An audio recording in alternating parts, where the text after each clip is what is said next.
Hari ini kita akan sharekan tips pembelian rumah pertama.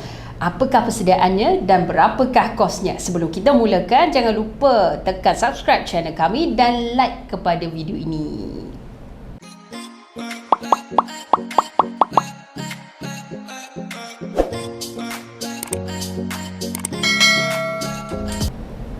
Hendak beli rumah, baru tamat belajar. Apakah proses dan persediaannya, serta yang paling utama mestilah kos. Di Malaysia ni kalau kita lihat mana-mana yang menamatkan ijazah, kebiasaannya akan graduate pada usia 23 ke 25 tahun. Selepas sahaja graduasi, kebiasaannya fokus mereka adalah memulakan kerjaya, kemudian perkahwinan, kemudian ada juga yang memfokuskan kepada membeli kenderaan, dan akhir sekali mungkin beli rumah. Ada beberapa pandangan yang berbeza. Ada setengah orang kata elok beli rumah sebelum beli kereta, tetapi kadang-kadang kita, who are we to judge? Okay, sebab pembelian kenderaan ikut keperluan. Kadang kita nak bekerja ni, rata-rata ada tempat kerja terlalu jauh, terutama kalau wanita ni hendak menggunakan motor mungkin agak bahaya. Dan bukanlah menjadi satu norma atau kebiasaan, ada, tetapi tidak ramai yang nak gunakan motor. Okey, dan selepas dah habis graduate, dah kahwin, kemudian dah beli kenderaan, of course lah fokusnya adalah untuk membeli rumah. Tetapi rupa-rupanya nak beli rumah ni persediaannya banyak. Sangat banyak kan. Kita nak sediakan 10%. Okey, kalau macam contoh harga rumah tu RM300,000, dah nak kena ada RM30,000 gaji pula waktu bekerja tu.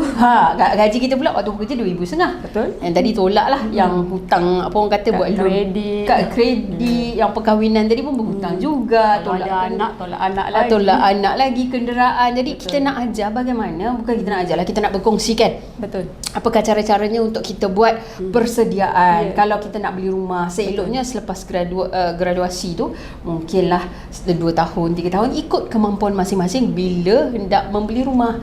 Mungkin juga ada setengah orang ni yang beli rumah awal, mungkin dia tidak sambung sehingga ijazah, tetapi berniaga sendiri. Alhamdulillah, perniagaan pun successful. Okay, cuma tak tahu cara nak beli rumah bagaimana. Jadi hari ini kita akan kongsikan tips membeli rumah.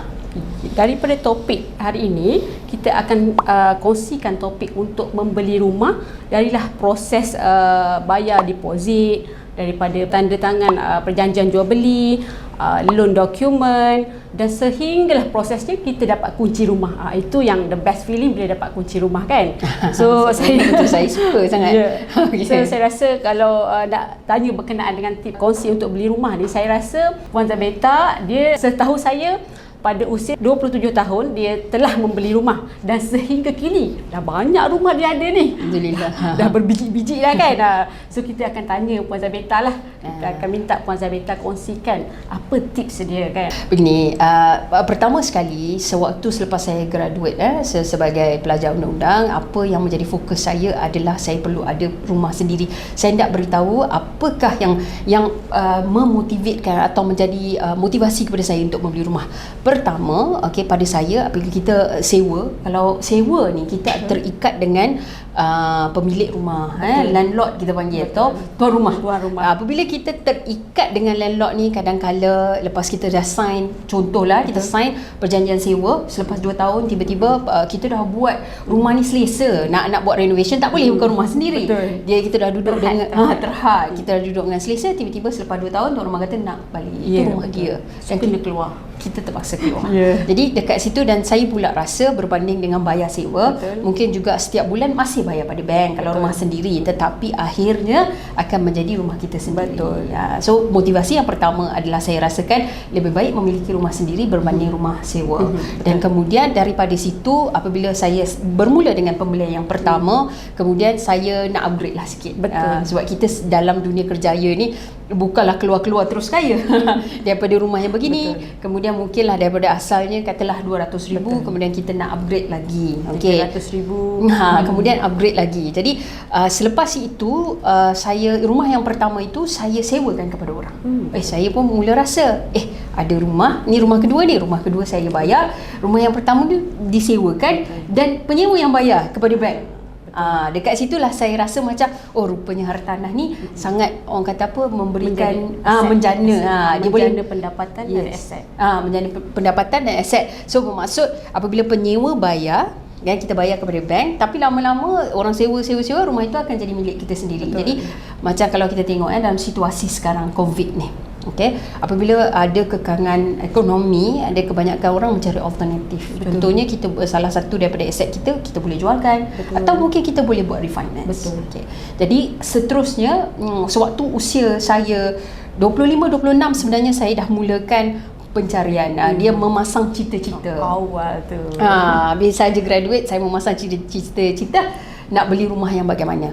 Apa yang saya tengok pertama sekali adalah lokasi. Okey, sebab lokasi ni tidaklah terlalu jauh. Okey, kita panggil outskirt. Dengan tempat kerja ke macam mana? Tak, lokasi dengan kemudahan. Kemudahan. Macam dekat, mungkin dekat dengan shopping mall, mungkin dekat dengan kawasan bandar, sebab macam di Kuala Lumpur. Okey, itu adalah salah satu pemfaktoran dan itu juga menentukan harga dan juga dalam jangka panjang kita tak nak properti kita itu dia punya harga sama ada susut nilai atau stagnan, itu saja. Mungkin ada setengah property hari ini kita beli 200,000, selepas beberapa tahun kita boleh jual secara lebih. Jadi antara pemilihan adalah tempat, okey, dan juga dah tentu harga. Saya kena berfikir secara logiknya. Sewaktu memulakan kerjaya, berapa gaji kita, setelah menolak kita kena fikir juga. Kita janganlah gaji RM3,000 ada hutang, maknanya contoh hutang kereta, hutang kredit kad, kemudian kita buat carian nak beli rumah harga RM700,000. Dah tentulah loan tak akan lepas. Tak, memang tak. Kalau kita submit pun tak akan lepas. Jadi apa cara boleh cari dia kalau ada cash money. Kalau kita ni dah tentu kaya, kan? Tak ada masalah. Betul. Okey. Jadi apa yang saya lakukan adalah, dalam internet kalau kita tengok di carian Google mungkin boleh cuba perkataan loan eligibility ataupun kita bagi dalam bahasa Melayu kelayakan dari segi loan lah. Loan, pinjaman. Pinjaman. Nanti ada videonya kita kongsikan sekali dalam ni. Okey, kita tengok dari situ. Saya type loan eligibility, kemampuan calculator. Kemudian kita letakkan harga. Contoh bukan harga. Yang pertama kita letakkan gaji kita dulu. Per month. Sebulan berapa? 3,000. Kemudian kita tengok pula kepada adalah kiraannya contoh berapa harga hutang kredit kad. Contoh di sini saya letakkan RM2,000, tetapi digalakkan kalau sebelum kita nak aturkan pembelian rumah ni, kredit kad tu bayar habis. Kita letak RM2,000 supaya tidak nampak komitmen terlalu tinggi. Ya, betul. Jangan nampak ada komitmen tinggi. Dan kemudian contoh ada hutang-hutang lain. Macam di sini saya letakkan RM550. Kita letak RM550 untuk kita kata ini mungkin hutang kereta lah. Okey. Dan kemudian di bawah ada interest rate. Interest rate PA. Ni apa? Maksudnya bila kita hutang dengan bank ni, dia ada interest rate berapa yang dikenakan. Dan ini saya buat current research di masa sekarang. Macam mana kita nak tahu interest rate ni? Kita boleh Google, tengok berapa bank offer. Jadi saya ambil yang di tengah-tengah 3.5. Dan akhirnya sebulan harga rumah ikut kemampuan kita lah, dengan gaji sebulan RM3,000 kita boleh membeli rumah 322k dan sebulan itu anggaran dan sebulan bayaran dia adalah RM1,000 lebih. Kat situ kita dah boleh atur strategi. Tadi yang saya katakan hutang kredit kad RM2,000, bayar rumah RM500, tolak apa orang kata harga loan RM1,400 lebih plus lah contoh. Okey, daripada situ kita dah dapat RM320,000. Daripada situ kita boleh tengok rumah macam mana yang kita nak. Contoh kita pergi dekat Mudah ke, kita pergi dekat Air Property ke, kita tengok jenis rumah kita dan simpan angan-angan. Simpan angan-angan tu tak salah, simpan strategi tak salah.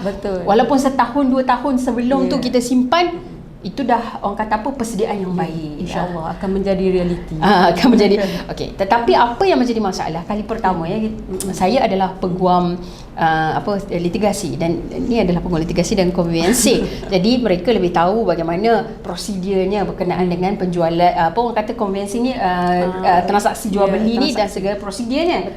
Okey, jadi pada kali pertama yang paling payah adalah hendak sediakan 10% dan juga segala kos. Okey, mungkin Puan Syazlina boleh cerita apakah persediaan 10% atau deposit ni?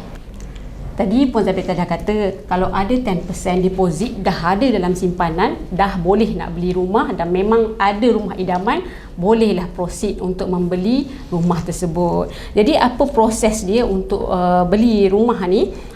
Bukan proses, maksud saya jenis Salah satu kita beli rumah direct daripada developer, sama ada rumah yang sudah siap ataupun rumah masih under construction daripada developer, ataupun subsale. Subsale ni kita beli daripada pemilik rumah tu sendiri.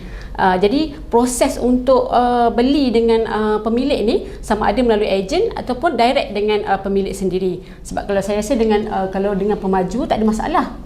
Pemaju selalunya peguam sudah disediakan, perjanjian jual beli semua sudah disediakan oleh peguam. Jadi untuk peringkat seterusnya, apabila kita sudah berjaya lock rumah yang kita nak, bayar deposit, contoh melalui kepada ejen. Lepas tu kita buat consultation pula dengan bank sama ada lulus ke tak. Bukan lulus, kita buat permohonan. So janganlah macam terus-terus nak bayar 10% tu. Sabar dulu. Sabar dulu. Tapi kalau nak bayar untuk lock pun boleh, sebab dia ada time period dia. Kalau kata kita dah cuba apply loan tapi masih tak dapat, deposit akan dikembalikan dalam masa tempoh booking form design tu. Ini kita cerita pasal rumah daripada pemaju atau rumah daripada subsale? Maknanya subsale. Saya cerita kepada subsale. Jadi seterusnya kita nak cuba buat permohonan pinjaman kepada bank. Jadi kita pergilah tanya bank, mana-mana bank ataupun institusi kewangan yang bagi tawaran untuk membiayai pembelian rumah. Jadi macam yang Puan Zabita cakap tadi, dia akan tengok segala komitmen kita, gaji kita lepas ke tidak loan. So bila dah semua kriteria ini dipenuhi, maka loan tersebut diluluskan. Bila diluluskan, jadi prosesnya adalah untuk tanda tangan perjanjian jual beli. Bila dah tanda tangan perjanjian jual beli ni, contoh kalau ada yang ingin keluarkan 10% tu, katalah dia dah keluarkan saving 10% deposit. Dia kata okeylah, dia nak gunakan duit daripada KWSP. KWSP ni boleh keluar daripada akaun 2 sebanyak 10% daripada harga rumah. Contoh harga rumah 300,000, jadi deposit dia adalah 30,000. Jadi kita kena check akaun 2 KWSP kita sama ada mencukupi ke tak 30,000. Kalau cukup kita boleh keluar semua. Kalau tak cukup tak boleh. Mungkin ada yang kurang faham. Mereka berangan-angan begini, apabila nak beli rumah dia dah cari dulu tapi dia tak tahu prosedur. Betul.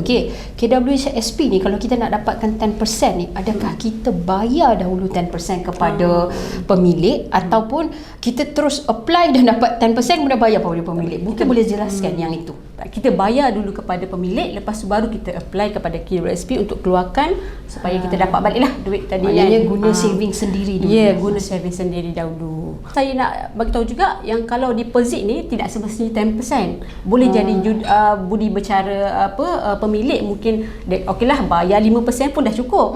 Kan? Bayar 2% pun dah cukup. Ataupun ada juga yang kata tak payah bayar deposit pun ada. Tapi terpulang kepada budi bicara pemilik. Jadi kalau dapat yang macam tu, untunglah kita tak payah sediakan 10% deposit. Tapi sama juga nanti bila loan dah lepas, sama juga kena bayar full amount kepada pemilik tersebut.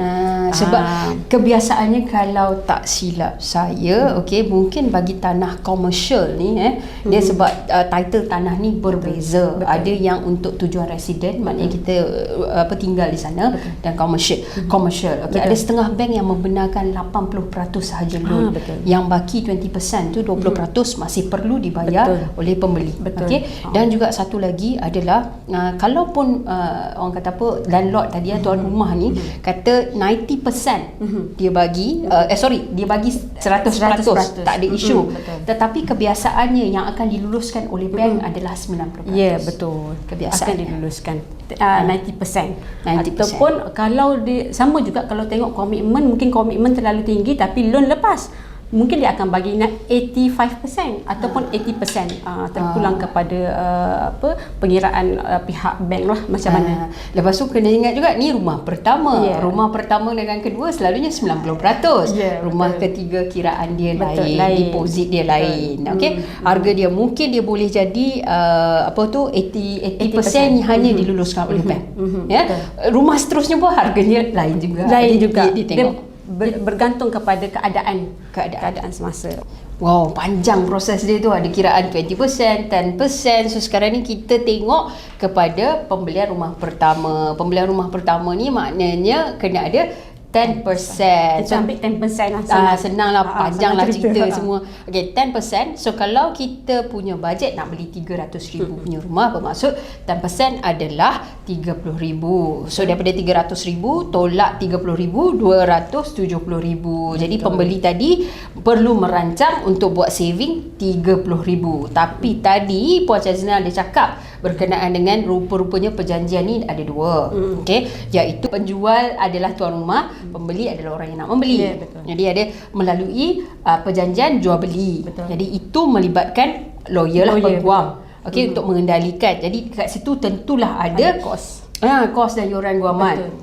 Dan kemudian ada pula perjanjian di antara pembeli ni mestilah nak mengikat dengan bank. Betul. Dia nak apply for loan. Betul. Dia nak apply for loan ni mestilah ada dokumentasi dan dekat situ pun ada juga kos-kos yuran guaman yang timbul serta kos hangus. Betul. Okey, mungkin boleh ceritakan kiraan-kiraan ni supaya tadi dah tahu dah kat tangan kena ada 30,000. Apa lagi kos yang timbul? Ini kita ceritakan Sapsil ya. Kita tak cakap dari segi pembelian di antara pemaju ni mungkin ceritanya lain sikit. Ya, betul. Okey. Kalau nak kata nak beli rumah tadi, kita dah berkenan, dah ada duit 30,000 dalam saving. Lepas tu jangan fikir ada 30,000 dah cukup. Tak cukup lagi. Ada kos-kos lain, ada yuran guaman yang kita perlu bayar kepada peguam. Okey, sebab kita kena lantik peguam dalam urusan transaksi jual beli ni. Jadi 10% tadi dah dibayar kepada pemilik rumah lah. Jadi kita dah ada 30,000 dah habis bayar dekat penjual. Lagi apa lagi yang kita nak ada lagi dalam simpanan kita kan? Jangan biarkan simpanan kita tu kosong. Kena ada lagi saving. Kena ada bajet untuk membeli rumah ni. Untuk dia jadi komplit ni ada bajet-bajet Betul, lain. ada bajet-bajet lain. Contoh tadi yuran guaman lawyer untuk perjanjian jual beli. Okey, tadi Puan Zabita kata dia nak beli rumah 300,000. So 30,000 dah bayar tadi dekat pemilik. Jadi yuran guaman tu kalau 300,000 ni untuk tujuan jual beli di jual beli, antara pemilik dengan pembeli. Okey. Ya. Okey. Jadi pemilik pembeli ni daripada 300,000 tu yuran guaman, sebab yuran guaman lawyer ni untuk transaksi jual beli hartanah ni dia tertakluk kepada scale fix, skala tetap. So tak boleh lah lawyer suka-suka nak charge kan. So contoh kalau 300,000 anggaran yuran guaman dia adalah 3,000. Okey, campur SST mungkin 3,000 plus dan ada lagi kos-kos lain. Contohlah kos dia ni untuk stamping perjanjian, untuk pengangkutan, fotokopi, lepas tu buat carian kebankrapan, carian hak milik di pejabat tanah dan lain-lain lah. Macam-macam lagi. Nanti kalau lawyer sediakan bil, dia akan itemize semua. Letakkan semua-semua. So nanti pihak penjual, anak guam kita lah, kalau kiranya dia akan tahulah apa yang kita charge. No hidden charges lah ya. Okey. Itu perjanjian jual beli. Jadi kalau untuk loan dokumen pula, loan dokumen ni antara pihak pembeli dengan bank. Jadi kita kena ikat lah. Jadi bank pun nak kena ada cagaran dia kan. So dia masuk perjanjian jual beli, ada cagaran dia. Jadi baru dilepaskan loan, and then yuran guaman tu pun pihak pembeli yang kena bayar. So pihak pembeli yang kena bayar ni, katalah tadi 30,000 dah bayar deposit. Yang bank dah luluskan adalah 90%.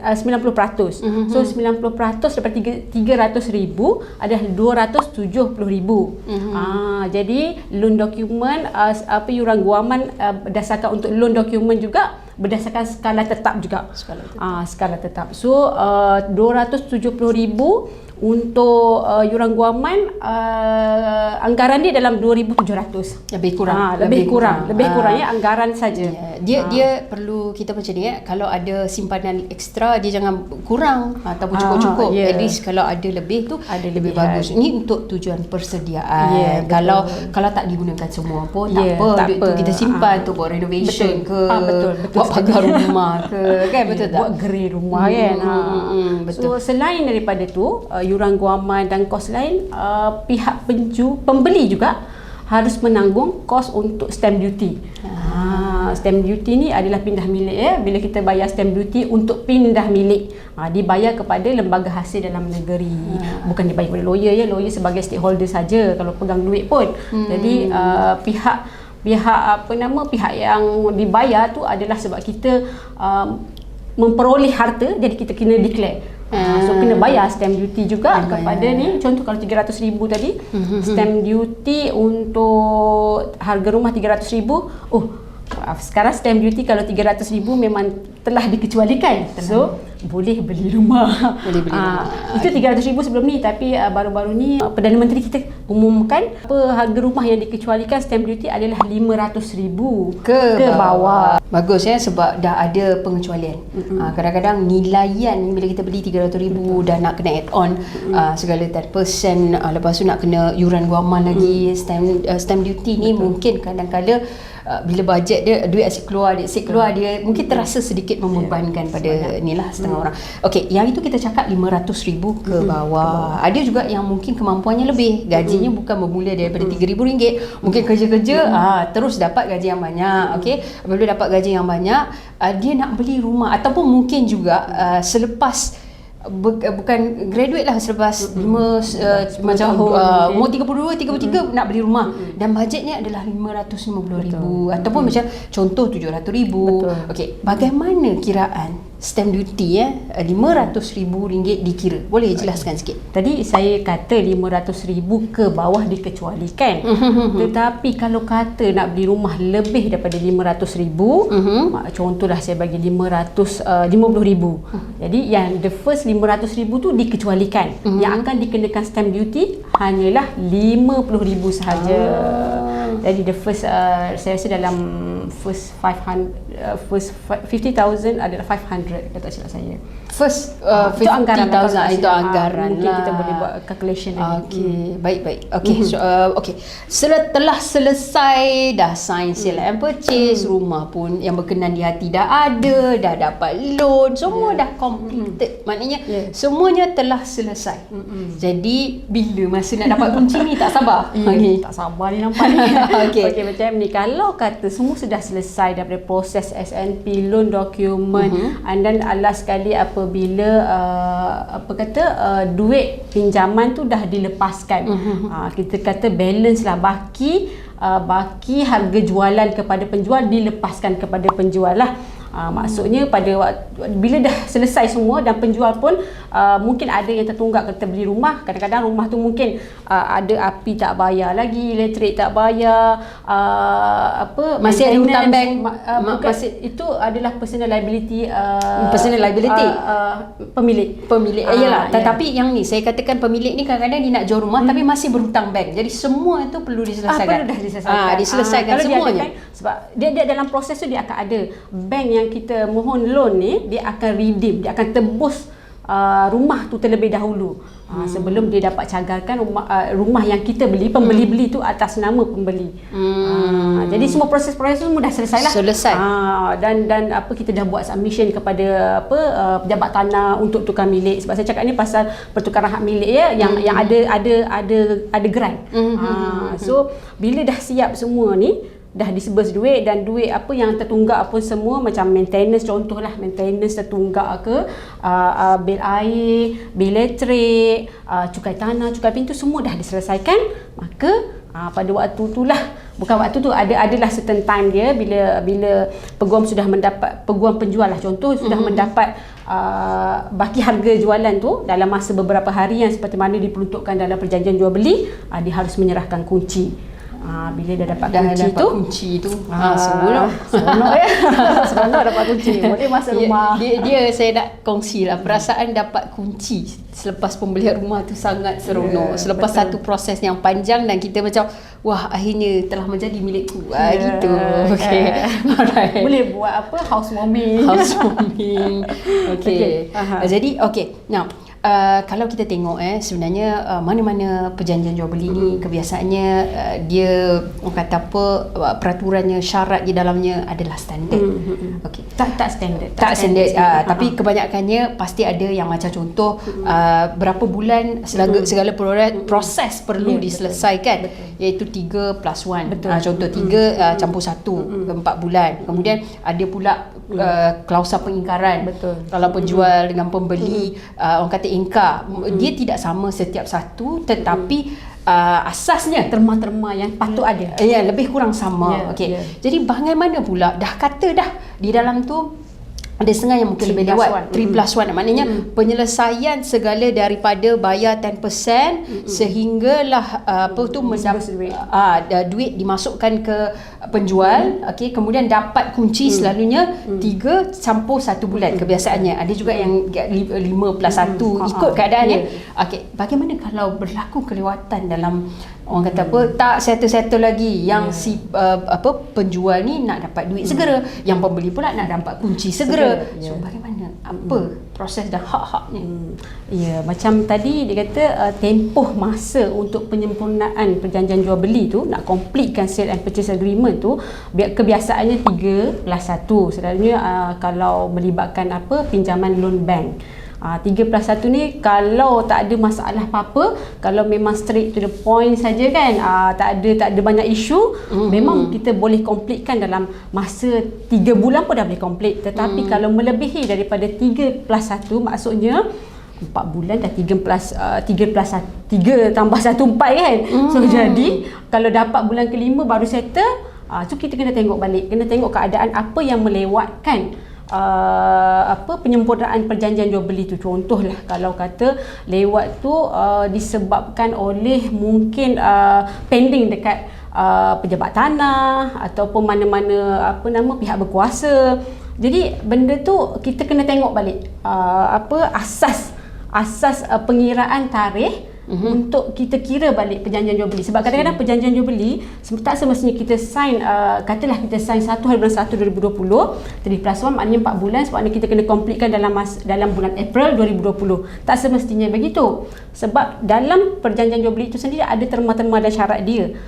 Contoh, kena faham terma dulu. Sebab ada setengah orang memang ada satu klausa yang dalam perjanjian jual beli ni sekiranya berlaku kelewatan dengan sengaja, siapa yang melewatkan tu akan menyebabkan mereka boleh membayar mencapai late payment interest 10% per annum. 8 ke 10% yang biasa kita tengok 8 ke 10% per annum daripada harga baki harga jualan. Baki tu selepas menolak 10% yang deposit tadi. Tetapi pun begitu, kalau kita dan juga saya tambah sikit, dan juga ataupun kalau dah ada rumah tu dah ditebus oleh pihak bank kan, so maknanya baki terhadap apa yang tertunggak yang masih ada. Masih ada. So bermakna ada setengah orang macam saya nak dapat duit tu, saya nak saman. Tapi kena macam Puan Jazina kata tadi, kita kena tengoklah keadaan kemungkinan tu atau kelewatan tu berlaku, adakah dilindungi oleh terma-terma yang lain. Betul. Kadang-kadang mungkin lewat disebabkan bukan tak semestinya pihak pembeli saja yang kena bayar late payment interest ni. Mungkin kita tengok mungkin kelewatan tu berlaku oleh pihak penjual. Mungkin pihak penjual lewat bagi dokumen yang diperlukan ke. So jadi selalunya kita akan tengok baliklah apa yang menyebabkan kelewatan, dan benda tu boleh dirundingkan. Payment interest ini boleh dirundingkan insya-Allah. Dan ataupun ada budi bicara pemilik, tak apalah dia wavekan interest tu pun ada. Tengok keadaan macam hal begini seeloknya kita bincang. Ya, betul. Okey. Dan itu sahaja harapan kami supaya video ni dapat memberi motivasi yang pertama kepada bakal pembeli rumah barulah yang pertama, dan seterusnya tahu dah prosedur, dapatlah sikit kemudian idea dan seterusnya, dapatkan nasihat daripada peguam yang anda lantik bagi perjalanan pembelian yang seterusnya. Ini hanyalah satu garis panduan asas sahaja. Terima kasih kerana menonton video kami. Jangan lupa subscribe channel kami dan tekan like. Bye bye.